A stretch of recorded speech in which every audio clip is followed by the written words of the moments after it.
आखिर कौन थी लक्ष्मण रेखा और वह किसका अवतार थी और रावण उसे पार क्यों नहीं कर पाया? दर्शक बंधु, क्या आपने कभी सोचा है कि एक साधारण सी रेखा जो न तलवार थी, न दीवार, न कोई पहरेदार, फिर भी एक राक्षसों के राजा को रोकने की क्षमता रखती थी? क्या वह रेखा केवल मिट्टी पर खींची गई एक लकीर थी या उसमें कोई ऐसी अलौकिक शक्ति थी जो स्वयं काल के सम्मुख भी अडिग खड़ी रही? आखिर रावण जैसा महापंडित जो वेदों का मर्म जानता था, जिसने शिव की तपस्या करके ब्रह्मा और शंकर दोनों से वरदान प्राप्त किए थे, वह उस रेखा को क्यों नहीं लांघ सका? क्या वह कोई दिव्य कवच थी या उसमें किसी देवी का अदृश्य तेज समाया हुआ था? यह प्रश्न जितना सरल प्रतीत होता है उतना ही गहन है, क्योंकि यह रेखा नहीं थी, यह मर्यादा थी। यह स्त्री की रक्षा के लिए खींची गई एक दिव्य सीमा थी, जो केवल मिट्टी की लकीर नहीं बल्कि चेतना का तेजस्वी स्वरूप थी। और कोई भी पाप, कोई भी छल, कोई भी वासना उस चेतना की अनुमति के बिना उसे पार नहीं कर सकती थी।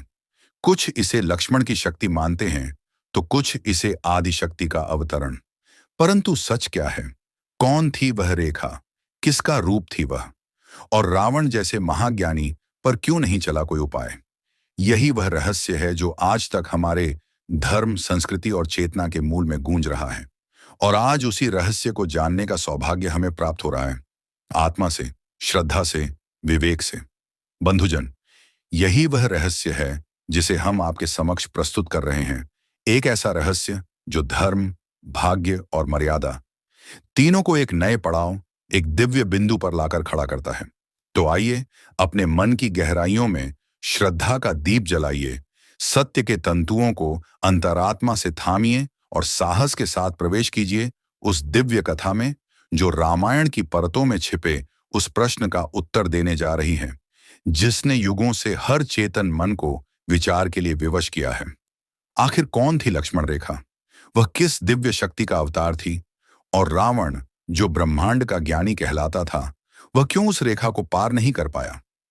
आज जब इस रहस्य से पर्दा उठेगा, तब केवल कथा नहीं बदलेगी, इतिहास की दृष्टि, मर्यादा की परिभाषा और धर्म का भाव भी एक नई दिशा में प्रवाहित हो उठेगा। दर्शक बंधु, इस रहस्य के साथ ही साथ हम सबसे पहले एक दिव्य कथा के माध्यम से लक्ष्मण जी की उन 3 सीखों को जानेंगे जो उन्होंने कलयुग की समस्त स्त्रियों को दी थी, जिन्हें कोई स्त्री अपने जीवन में अपना ले तो वह कभी दुखी नहीं रह सकती। तो चलिए, आपका कीमती समय व्यर्थ न करते हुए कथा का शुभारंभ करते हैं। परंतु कृपया आगे बढ़ने से पहले एक सच्चे मन से एक छोटी सी प्रार्थना सुनिए। गरुड़ पुराण में स्पष्ट कहा गया है कि जो व्यक्ति धर्म, सत्संग या ज्ञान की कथा को अधूरी छोड़ देता है, वह अनजाने में एक दोष का भागी बनता है, क्योंकि अधूरी कथा अधूरी आहुति के समान होती है, जो यज्ञ को अपूर्ण कर देती है और पुण्य के स्थान पर पाप का कारण बन जाती है। इसलिए आपसे करबद्ध प्रार्थना है, इस कथा को अंत तक अवश्य सुनिए। यह केवल एक कहानी नहीं है, यह वह दर्पण है जिसमें हमारे जीवन के गहरे, सूक्ष्म और अनदेखे सत्य छिपे हैं। यदि आप सच में धर्म में आस्था रखते हैं, यदि आपके भीतर श्रद्धा की ज्योति जल रही है, तो इस प्रयास को अपना स्नेह दीजिए। वीडियो को प्रेम पूर्वक लाइक करें, धर्म प्रेमियों के साथ शेयर करें और हमारे चैनल बजर चैलेंज को सब्सक्राइब करें। साथ ही कमेंट में पूरे भक्ति भाव से लिखिए, जय श्री राम, क्योंकि जहां राम का नाम होता है, वहीं से शुरू होती है धर्म की विजय और आत्मा की शुद्धि की यात्रा। तो आइए अब हम प्रवेश करते हैं उस दिव्य कथा में, जो केवल सुनने के लिए नहीं, आत्मा से अनुभव करने के लिए है। कंधार राज्य की राजकुमारी सुलोचना अत्यंत सुंदर थी, परंतु सौंदर्य के साथ साथ उसके भीतर घोर अभिमान और कठोरता का वास था। जब वह अपनी राजकीय सवारी के साथ नगर से निकलती, तो जैसे ही उसकी आहट आती, लोग अपने घरों की खिड़कियां और दरवाजे बंद कर लेते, दुकानदार दुकानों पर पर्दे डाल देते और राह चलते लोग गलियों में छिप जाते।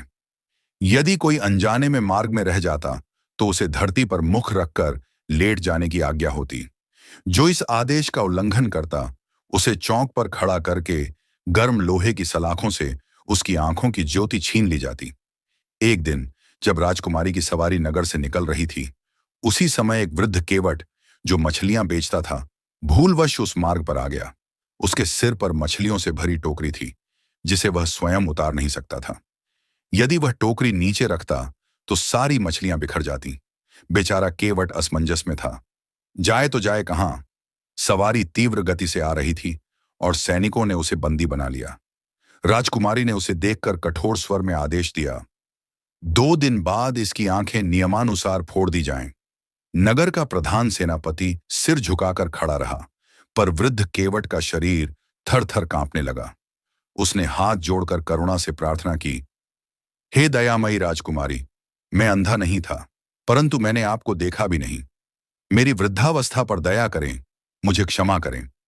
परंतु राजकुमारी का हृदय दया से शून्य था।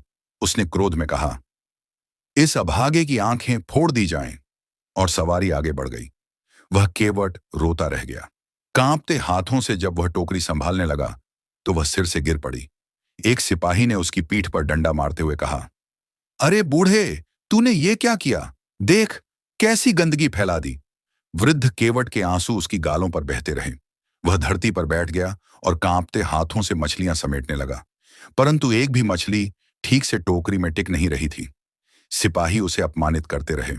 उसी समय एक किशोर युवक, जिसकी आयु लगभग 16-17 वर्ष रही होगी, वहां से निकला। जब उसकी दृष्टि उस थरथराते वृद्ध पर पड़ी तो उसका हृदय करुणा से भर उठा। वह दौड़कर आया और मछलियां टोकरी में भरने लगा। सिपाहियों को यह बात असहनीय लगी। उन्होंने युवक को धकेलते हुए कहा, किसने कहा तुझे मदद करने को? युवक ने शांत स्वर में उत्तर दिया, क्या किसी गरीब बूढ़े की सहायता करना भी अपराध है? एक सिपाही ने उसकी गाल पर थप्पड़ जड़ दिया। दूसरा बोला, अबे ओ छोकरा, हमें कानून सिखाएगा। युवक ने कुछ कदम पीछे हटकर दृढ़ स्वर में कहा, हे शाही कुत्तों, देख लूंगा तुम्हें भी और तुम्हारी अभिमानी राजकुमारी को भी। यह कहकर वह वहां से भाग गया। सिपाही गुस्से से दांत पीसते रह गए।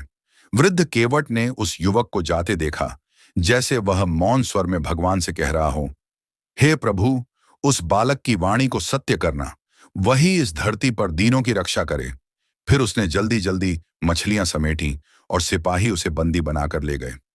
राजमहल लौटने के बाद जब राजकुमारी विश्राम कर रही थी, उसकी प्रिय दासी नीलकमल ने नम्रता से कहा, राजकुमारी, वह वृद्ध केवट बड़ा बेचारा था। क्या आप कृपा करके अपना आदेश वापस नहीं ले सकती? राजकुमारी का स्वर ठंडा और दृढ़ था। जो तीर धनुष से निकल जाए वह वापस नहीं आता। ठीक वैसे ही हमारा आदेश भी। नीलकमल चुप हो गई। वह जानती थी कि यदि अधिक कुछ बोली तो संभव है उसे भी कोई दंड मिल जाए, परंतु वह राजकुमारी की यह दासी मन ही मन भगवान से यही प्रार्थना करती रही, हे ईश्वर, कोई उपाय निकाल देना ताकि उस बूढ़े केवट की आंखें बच जाएं। यदि उसकी दृष्टि चली गई तो वह बेचारा जीवन भर अपाहिज होकर रह जाएगा।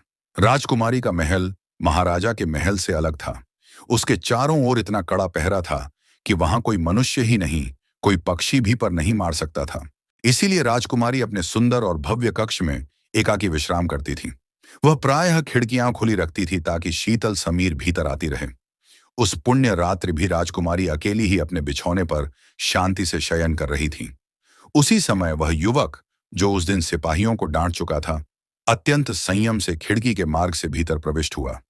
वह एक कोने में खड़ा हो गया और उस दिव्य कक्ष की प्रत्येक वस्तु को ध्यानपूर्वक निहारने लगा।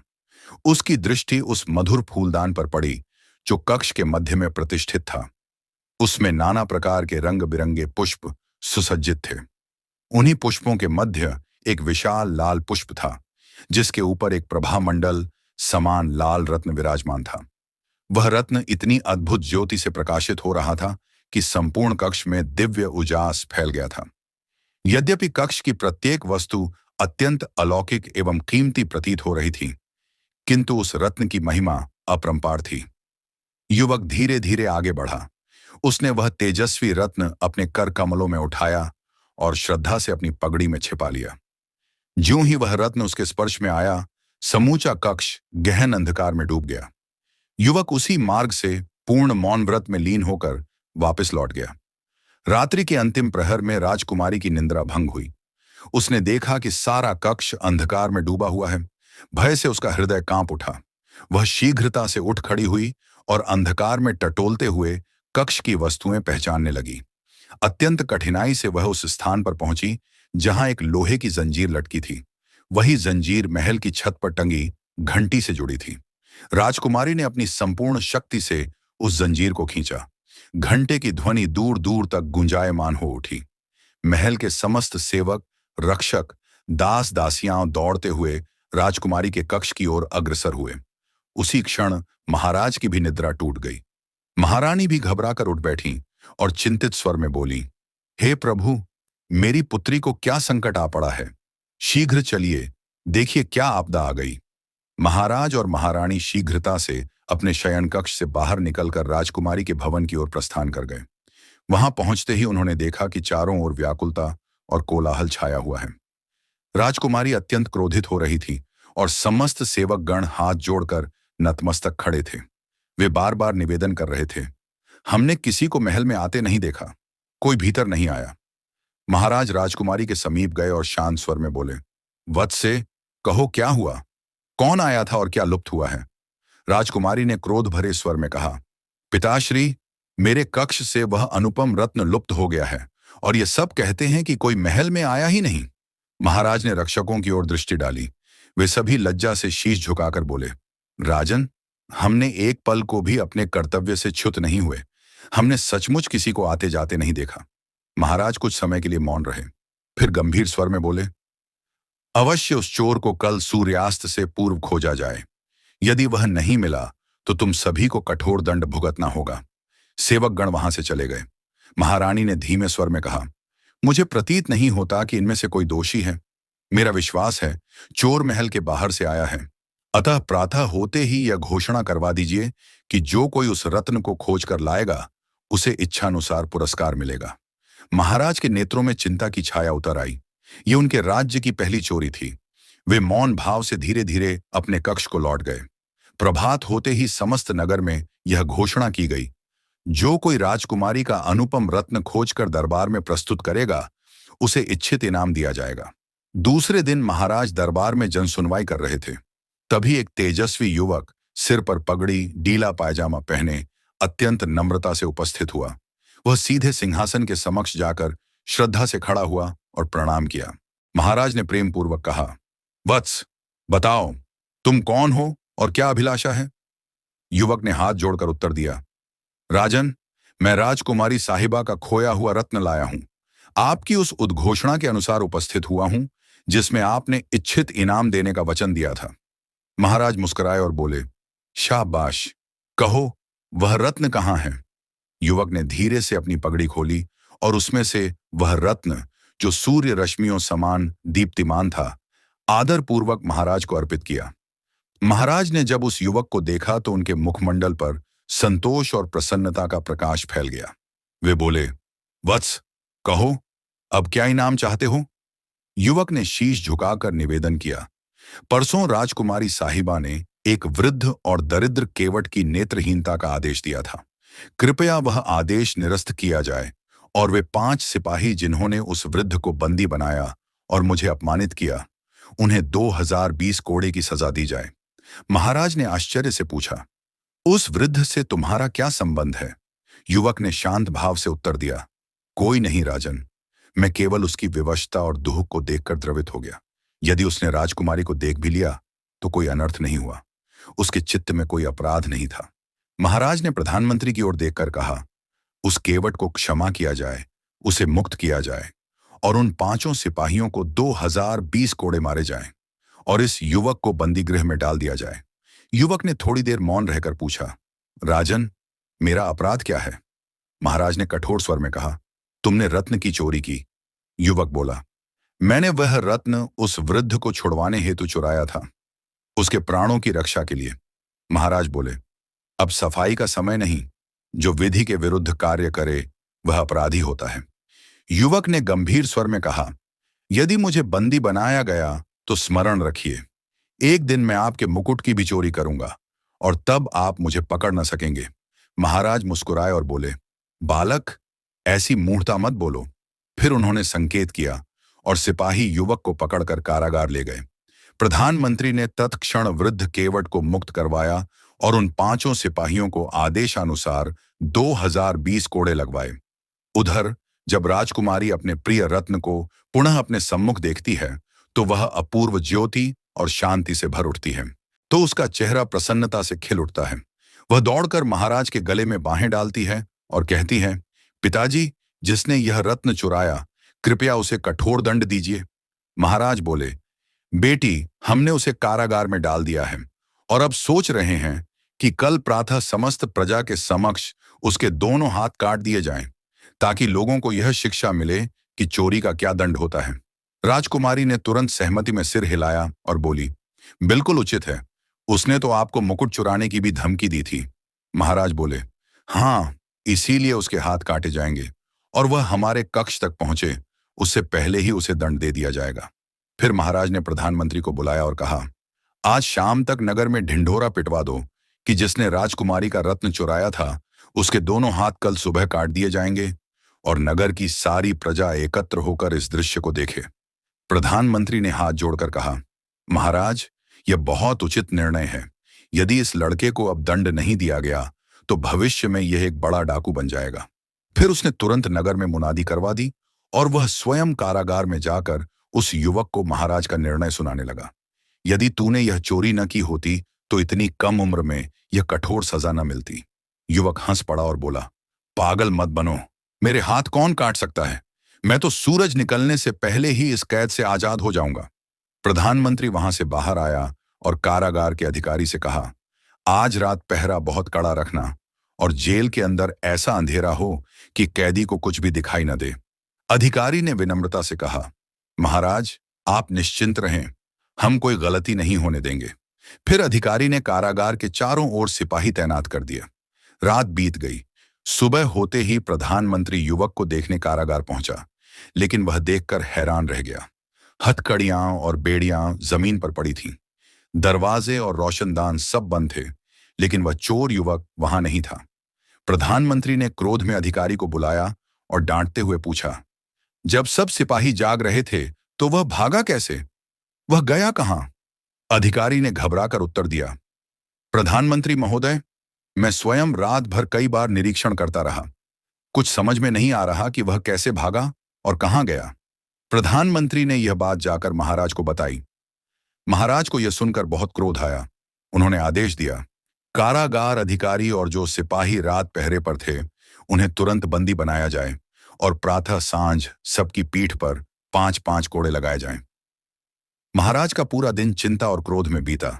उन्होंने किसी से बात नहीं की, यहां तक कि राजकुमारी से भी नहीं मिले और रात को समय से पहले बिस्तर पर लेट गए। प्रभात होते ही राजकुमारी सुलोचना अपने पिता के पास पहुंची। उन्होंने देखा कि महाराज बहुत उदास बैठे हैं, सिर पकड़े खिड़की से बाहर देख रहे हैं। राजकुमारी ने धीरे से उनके कंधे पर हाथ रखा और पूछा, पिताजी, आप इतने चिंतित क्यों हैं? महाराज ने गहरी सांस ली और बोले, कल रात वह चोर युवक कैद से तो भाग गया ही, आज रात वह मेरे कक्ष में घुसकर मेरा मुकुट भी चुरा ले गया। यह बहुत विचित्र बात है कि वह सबकी आंखों में धूल झोंक कर महल में आता है और जो चाहे चुपचाप ले जाता है। राजकुमारी सोच में पड़ गई और बोली, मुझे लगता है वह युवक महल के किसी नौकर से मिला हुआ है, वरना इतनी हिम्मत वह नहीं कर सकता।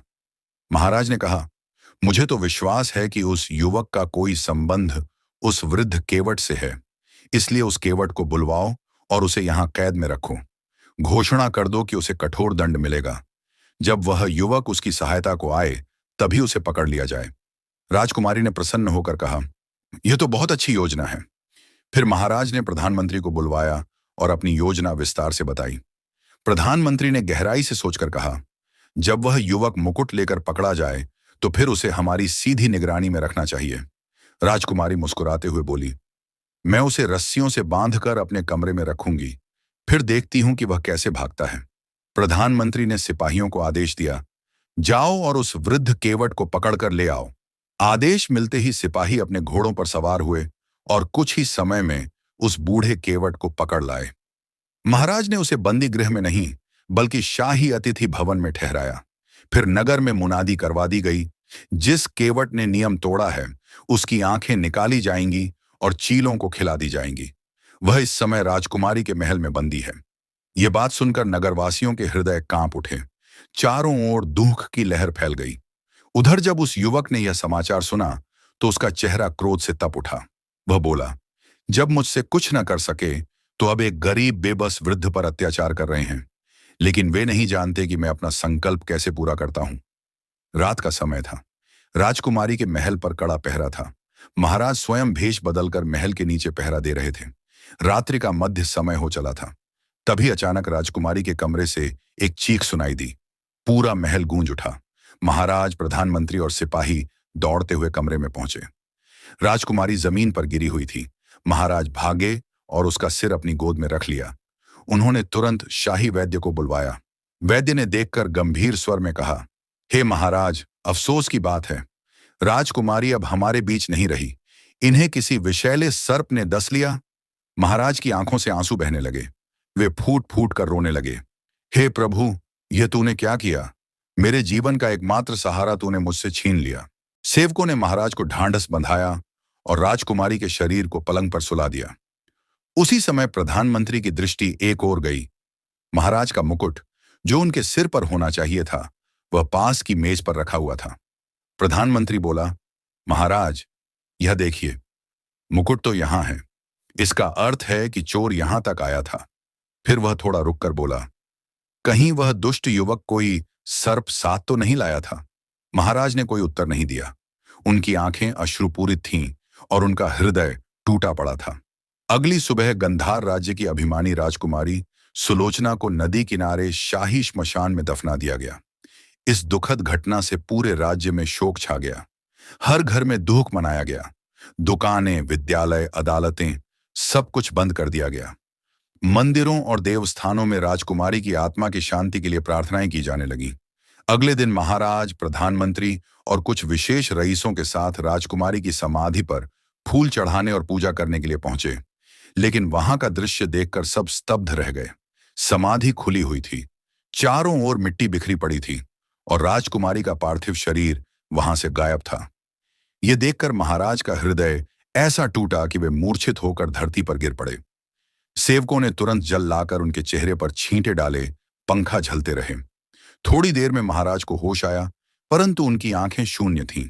वे सबको ऐसे देख रहे थे जैसे वे उन्हें जानते ही नहीं। प्रधानमंत्री ने सब रईसों से परामर्श किया और महाराज को उठाकर रथ में बिठाया तथा महल की ओर ले गए। शाही वैद्य ने महाराज की देखभाल की और 4 दिन बाद उन्हें कुछ होश आया। महाराज को बेटी की मृत्यु का दुख जितना था, उससे कहीं अधिक वे इस बात से विचलित थे कि उसका शव कोई चुरा ले गया। उन्होंने तुरंत गुप्तचरों को आदेश दिया, जो भी इस कुकृत्य में शामिल है, उसका पता लगाओ। गुप्तचरों ने विंध्याचल के चारों ओर एक मजबूत जाल फैलाया, लेकिन वे यह नहीं जानते थे कि शव चुराने वाला तो विंध्याचल की सीमाओं को भी पार कर चुका था और अब वह गंधार राज्य से बहुत दूर निकल गया था।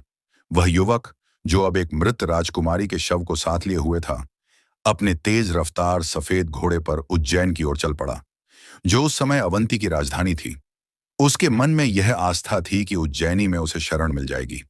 वह अत्यंत तीव्र गति से यात्रा करता जा रहा था, परंतु उसके मन में एक बात बार बार उठ रही थी, नगर द्वार पर राजकुमारी के शव को कैसे छुपाऊं। जैसे जैसे वह मार्ग तय करता गया, वह अधिक बेचैन होता गया।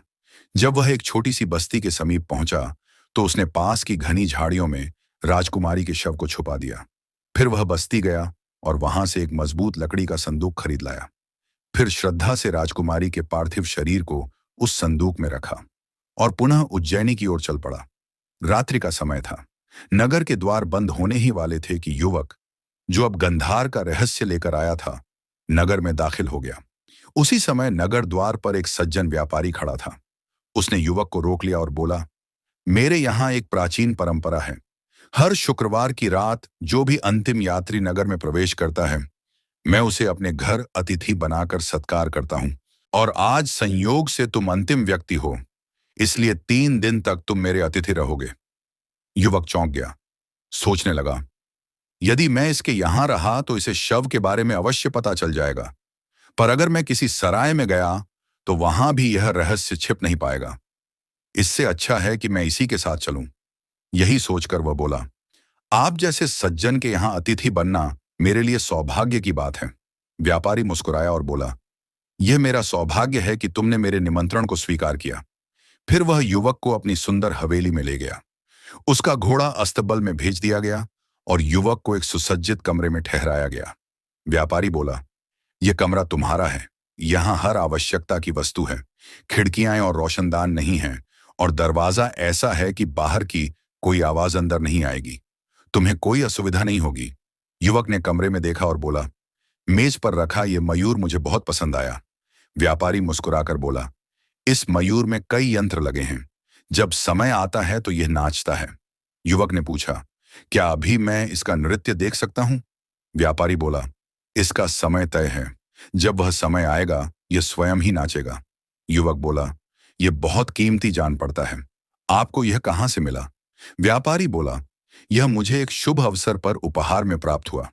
फिर उसने ताली बजाकर एक सेवक को बुलाया और कहा, अगर भोजन तैयार हो गया हो तो अतिथि के लिए पंगत लगा दी जाए। सेवक ने हाथ जोड़कर निवेदन किया, स्वामी, भोजन लगा दिया गया है।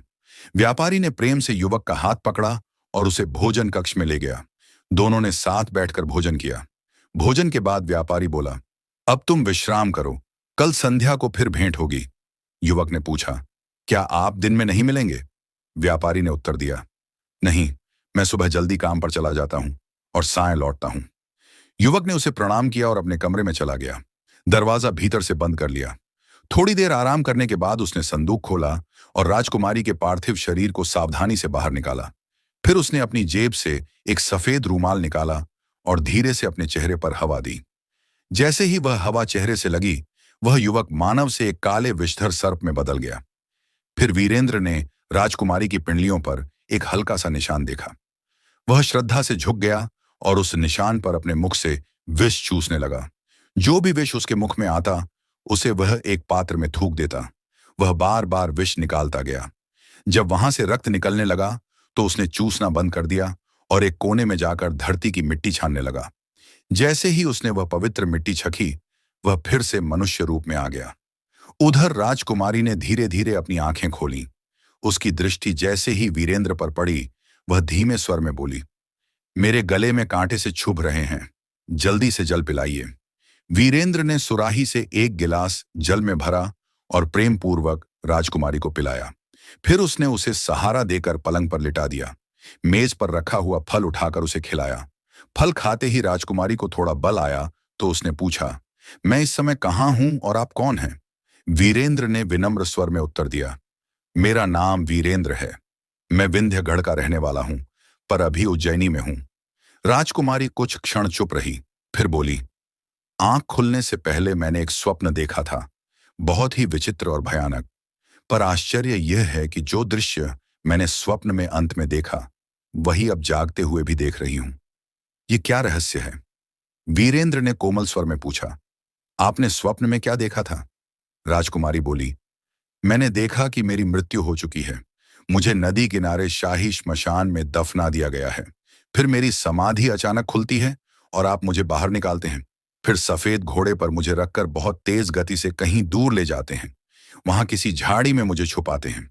फिर एक संदूक लाते हैं और उसमें मुझे रख देते हैं।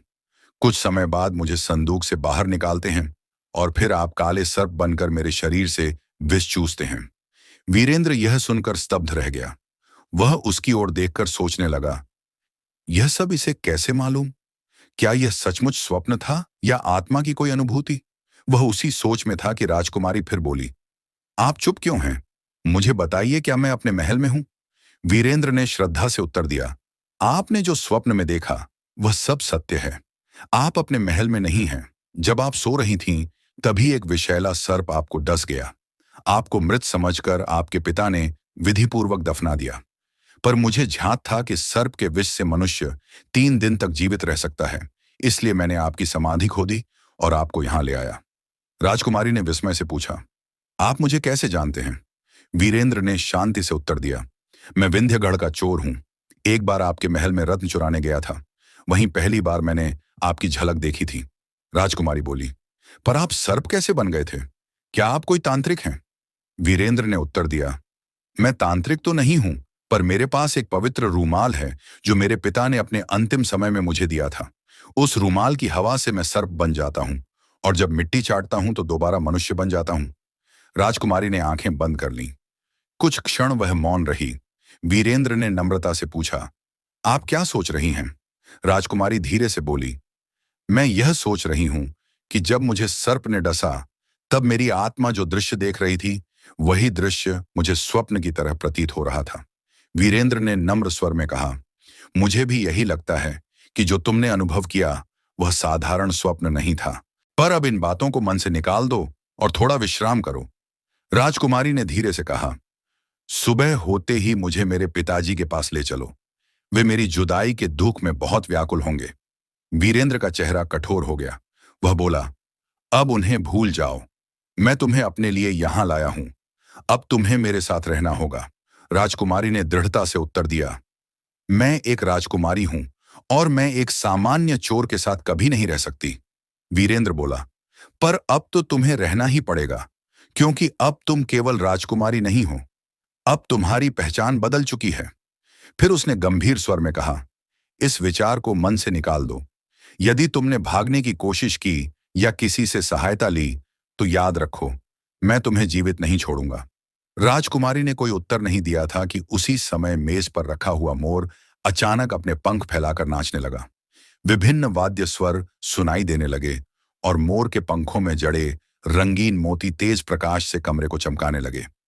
राजकुमारी और वीरेंद्र आश्चर्य से उस चमत्कारी नृत्य को देखने लगे। कुछ देर बाद एक मोती फर्श पर गिर गया और उसी क्षण मोर का नृत्य रुक गया। वीरेंद्र उठकर मोती उठाने ही वाला था कि राजकुमारी ने धीरे से कहा, यह पराई वस्तु है, इसे हाथ न लगाओ। वीरेंद्र बोला, मैं इसे चुराना नहीं चाहता, बस देखना चाहता हूं कि यह असली है या नहीं। राजकुमारी बोली, कुछ भी हो, पर किसी की वस्तु को बिना अनुमति छूना उचित नहीं। वीरेंद्र ने उसकी बात का आदर करते हुए अपने हाथ पीछे खींच लिए, मोती को वहीं पड़ा रहने दिया। कुछ समय बाद राजकुमारी निद्रा में चली गई, पर वीरेंद्र जागता रहा। बैठे बैठे उसके मन में विचार आया, क्यों ना एक बार सर्प रूप में व्यापारी की हवेली को देखा जाए, शायद इस स्थान के रहस्यों का पता चल सके। उसने धीरे से अपनी जेब से वह पावन रुमाल निकाला जो उसे पिता के आशीर्वाद स्वरूप प्राप्त हुआ था, और उसका झोंका अपने मुख पर दिया। जैसे ही वह हवा उसके चेहरे से टकराई, वह पुनः काले सर्प के रूप में परिवर्तित हो गया। वह धीरे धीरे रेंगता हुआ कमरे से बाहर निकल गया।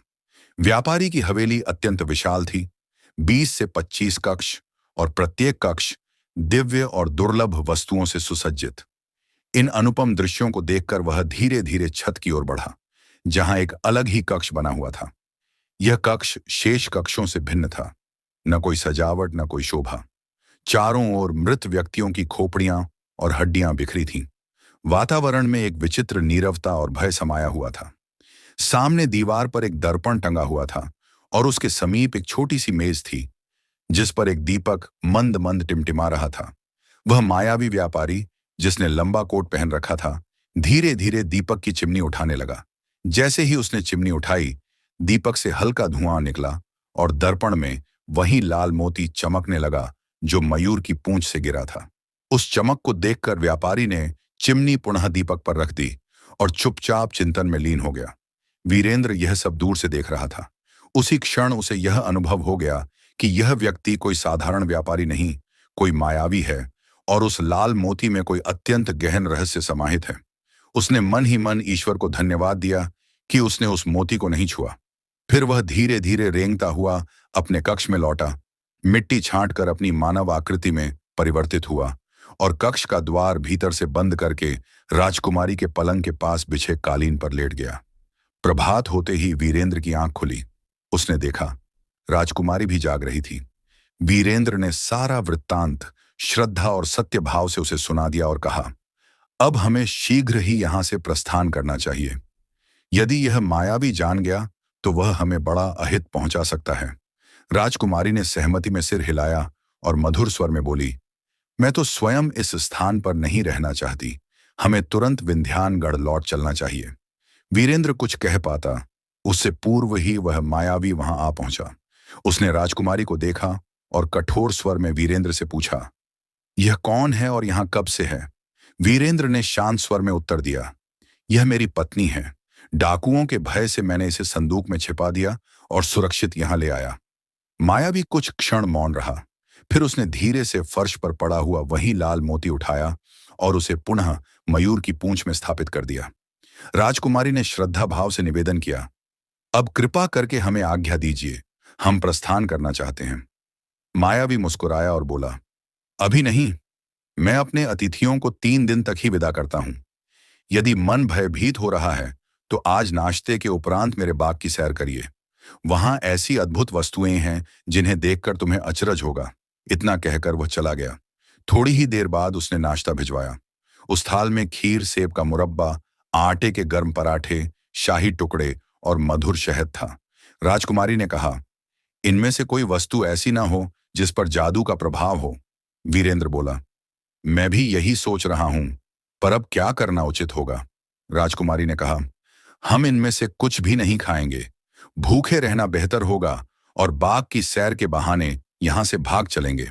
वीरेंद्र को यह युक्ति उचित प्रतीत हुई। उसने सारा नाश्ता खाली संदूक में रख दिया और थालियां खाली कर दी।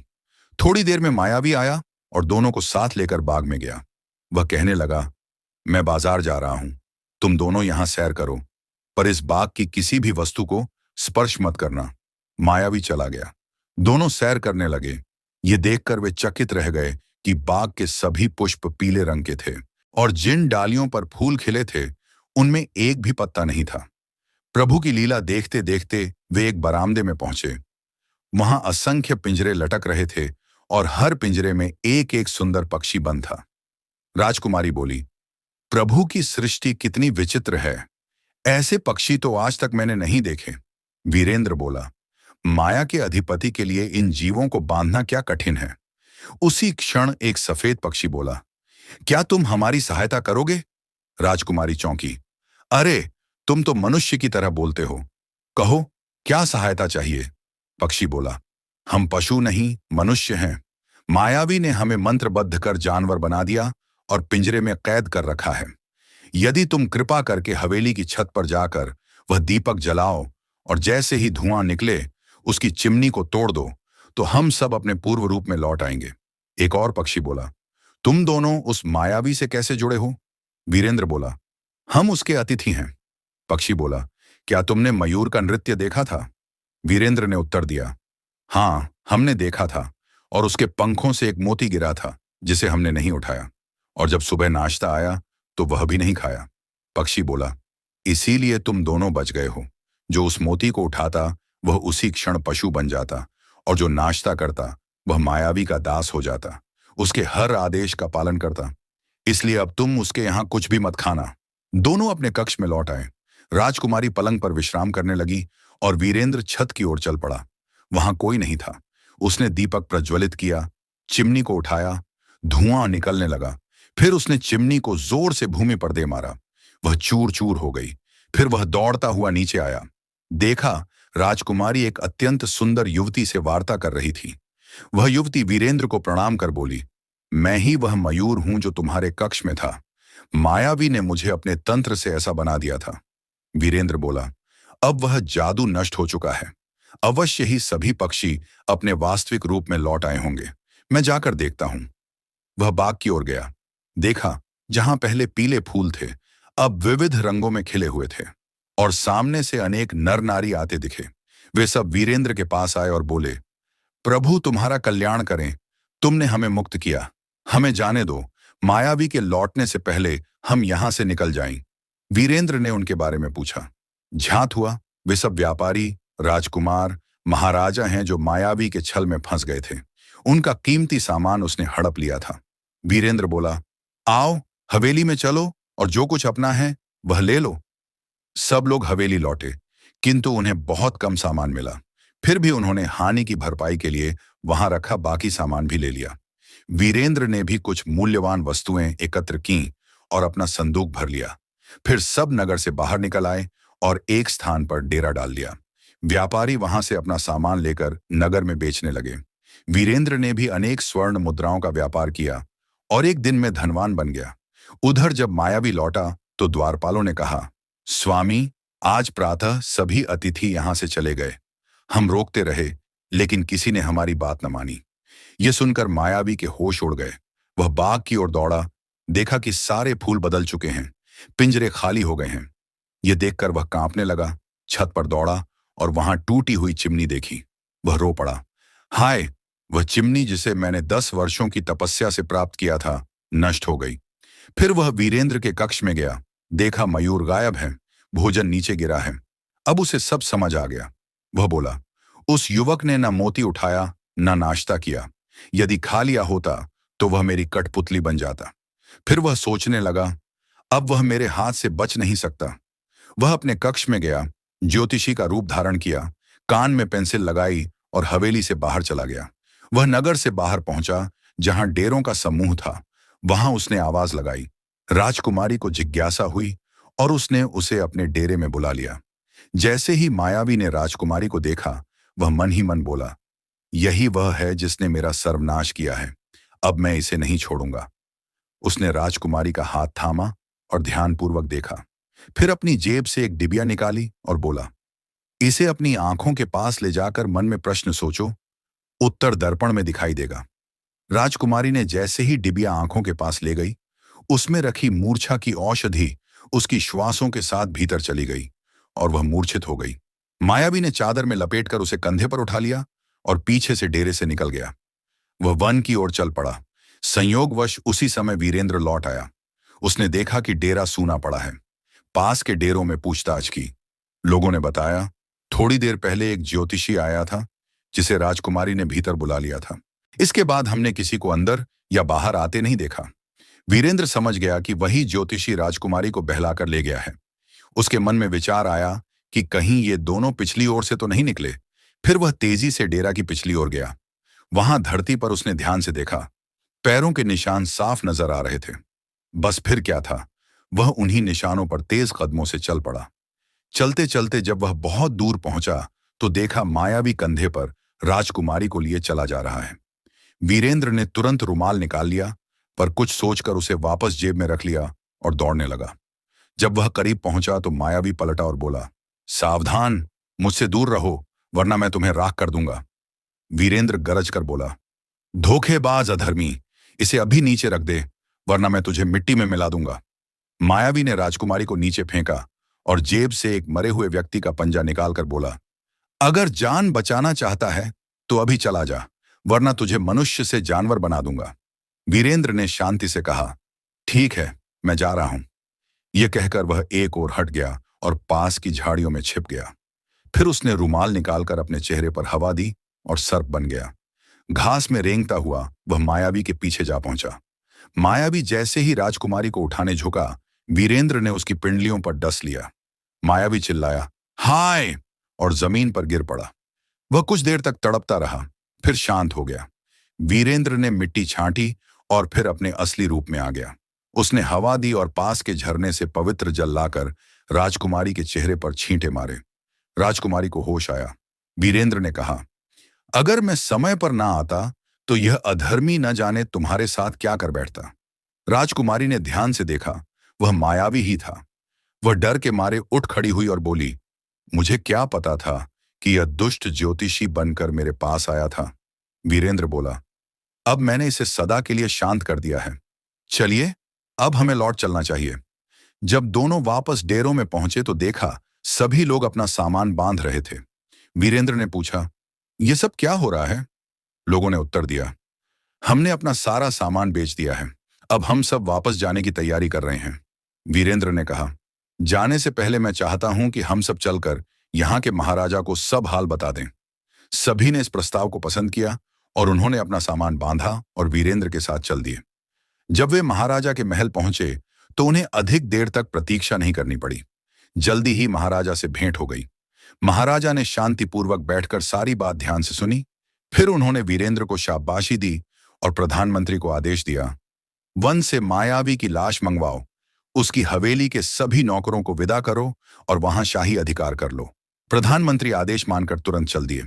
महाराजा ने उन सभी लोगों के लिए सेवक नियुक्त कर दिए ताकि वे डेरों को समेट सकें और अपना सामान आसानी से ला सकें, क्योंकि अब महाराजा ने उन सभी को अपने अतिथि के रूप में स्वीकार कर लिया था। कुछ ही समय में वे सब अपना सामान ले आए और महाराजा के यहाँ रहने लगे। तीसरे दिन महाराजा ने मायावी की हवेली वीरेंद्र को दे दी। अब वह उस हवेली का स्वामी बन गया। इसके साथ ही महाराजा ने उसे और भी कई जागीरें दी और उसके लिए विशेष भत्ता तय किया, क्योंकि वीरेंद्र ने उज्जैनी को बदनामी से बचा लिया था और उन व्यापारियों व यात्रियों को मायावी के जाल से मुक्त कर दिया था।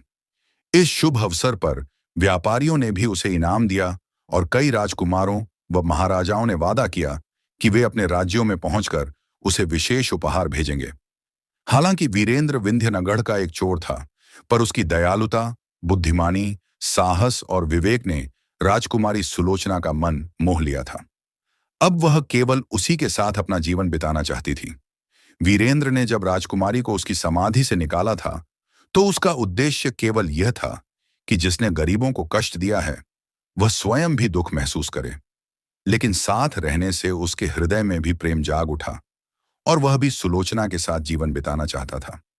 1 महीना उज्जैनी में शांतिपूर्वक बीत गया। फिर एक दिन वीरेंद्र ने सुलोचना से कहा, तुम्हारे पिताजी बहुत दुखी होंगे, हमें चलकर उन्हें सांत्वना देनी चाहिए। राजकुमारी यह सुनकर बहुत प्रसन्न हुई। उसी दिन दोनों गंधार के लिए रवाना हो गए। गंधार के महाराजा अपनी इकलौती बेटी के वियोग में बहुत ही दुखी हो गए थे। उनका शरीर कमजोर हो गया था, आंखों से आंसू बहते बहते दृष्टि धुंधली हो गई थी और रातों की नींद जा चुकी थी। जब उनकी पुत्री अचानक उनके सामने आई तो उन्हें लगा जैसे शरीर में नई आत्मा और ताजी शक्ति आ गई हो। उन्होंने राजकुमारी को अपने वक्ष से लगाकर आंसू बहाए, लेकिन अगले ही पल मन में विचार आया, यह तो मर चुकी थी, तो फिर यह सामने कैसे? वे घबरा गए और बोले, तू कौन है? मेरी बेटी तो इस संसार से जा चुकी है। राजकुमारी मुस्कुराकर बोली, पिताजी, मुझे सर्प ने डस लिया था, परंतु सर्प का डसा हुआ मनुष्य 3 दिन तक जीवित रहता है। दूसरे दिन यह सज्जन मुझे समाधि से निकाल लाए और अपना विष चूस कर मुझे बचा लिया। फिर उसने पूरा वृत्तांत सुनाया। यह सुनकर महाराजा ने वीरेंद्र को हृदय से लगा लिया। वे इतने प्रसन्न हुए कि 1 सप्ताह बाद उन्होंने राजकुमारी का विवाह वीरेंद्र से कर दिया और उसे अपना उत्तराधिकारी घोषित कर दिया। विवाह के बाद वीरेंद्र सुलोचना के साथ उज्जैनी लौट गया और वहां शांतिपूर्ण जीवन बिताने लगा। उसकी मां उसे सफल और सम्मानित देखकर बहुत खुश होती थी और रोज उसके लिए प्रभु से प्रार्थना करती थी। 10 वर्ष बाद जब महाराजा का स्वर्गवास हुआ तो वीरेंद्र सिंहासन पर बैठा और जीवन भर धर्मपूर्वक शासन करता रहा। दर्शक बंधु, इस कथा के माध्यम से हम उन 3 गूढ़ शिक्षाओं को समझ सकते हैं जो त्रेता युग में प्रभु श्री राम की आज्ञा से लक्ष्मण जी ने कलयुग की समस्त नारियों को दी थी। पहली शिक्षा, जो पुरुष नारी की रक्षा करता है वह उसका स्वामी नहीं होता, वह ईश्वर की मर्यादा का पालन करने वाला सेवक होता है। नारी रक्षा के पीछे यदि कोई वासना, स्वार्थ, अधिकार की भावना नहीं हो तो वह मर्यादा की सेवा होती है। जैसे वीरेंद्र ने सुलोचना की रक्षा की, वैसी ही मर्यादा लक्ष्मण जी ने माता सीता के लिए खींची थी। सच्चा रक्षक वही है जो बिना किसी बंधन, नाते, स्वार्थ या अपेक्षा के नारी के आंसू देखकर उसके लिए खड़ा हो जाए। दूसरी शिक्षा, जिस नारी के स्वप्न में सत्य की झलक हो उसे झूठ से मत बांधो, उसकी अंतर ज्ञान शक्ति में ईश्वर बोलते हैं। सुलोचना का वह स्वप्न जिसमें उसने समाधि, विष और घोड़े को देखा, वह केवल एक दृश्य नहीं था, वह उसकी आत्मा की भविष्य दृष्टि थी। लक्ष्मण जी ने त्रेता में कहा था कि कलयुग की नारी मौन में भविष्य को जान सकेगी। उसे कमजोर मत समझो, वह चेतना है, वह चेतावनी है, वह दिव्यता है।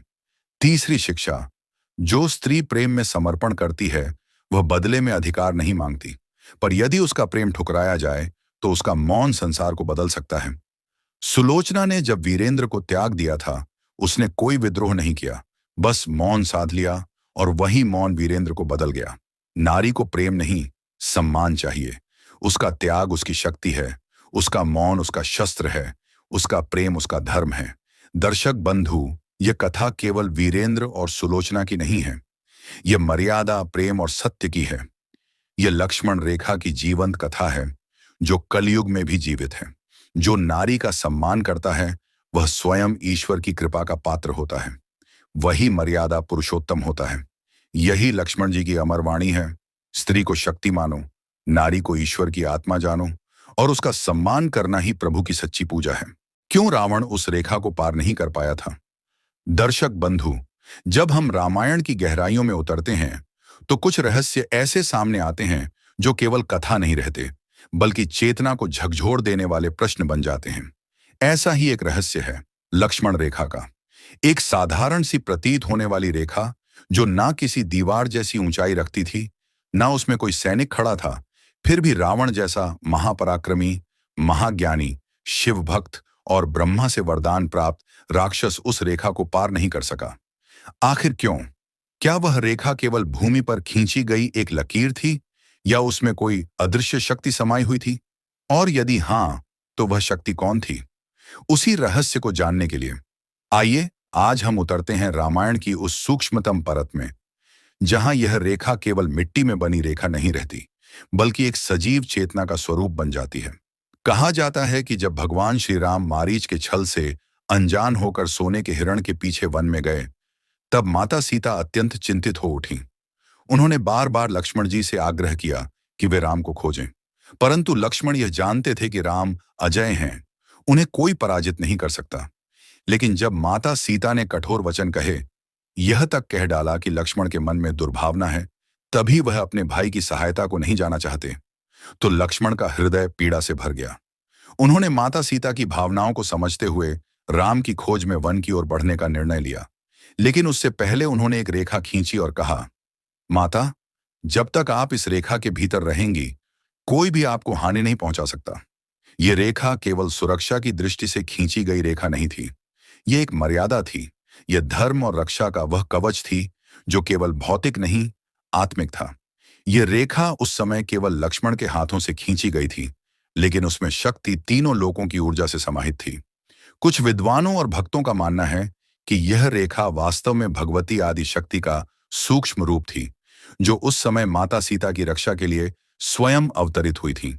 यह रेखा एक चेतन शक्ति थी, जो यह पहचान सकती थी कि कौन धर्म के पक्ष में है और कौन अधर्म का प्रतीक। उधर रावण अपनी माया से ब्राह्मण वेश धारण कर सीता माता के पास आया। उसने उन्हें भिक्षा देने के लिए बाहर आने को कहा। माता सीता ने जैसे ही भीतर से भिक्षा देने का संकेत किया, रावण ने कहा, माता, मुझे दान हाथ से चाहिए, न कि किसी सीमा से बाहर से।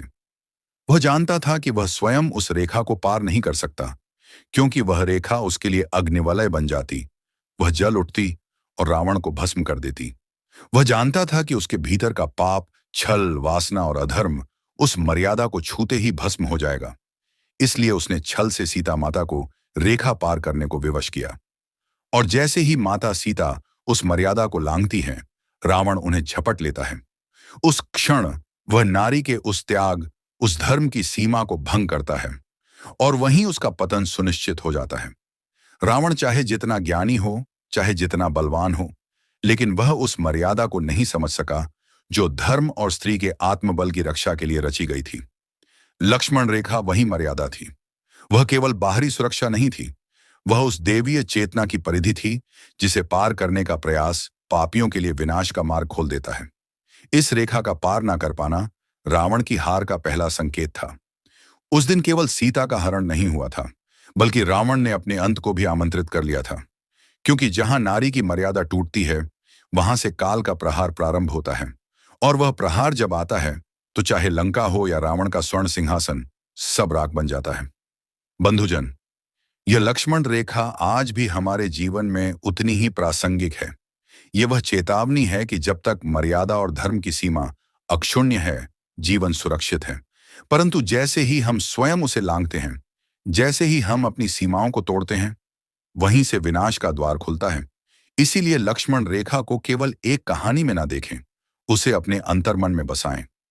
ये रेखा हर स्त्री, हर परिवार और हर धर्म प्रेमी के चारों ओर एक अदृश्य सुरक्षा कवच है, जिसे केवल वही पार कर सकता है जिसके भीतर सत्य, प्रेम और धर्म की लौ जल रही हो। बाकी के लिए यह अग्नि है जो उनके पापों को भस्म कर देती है।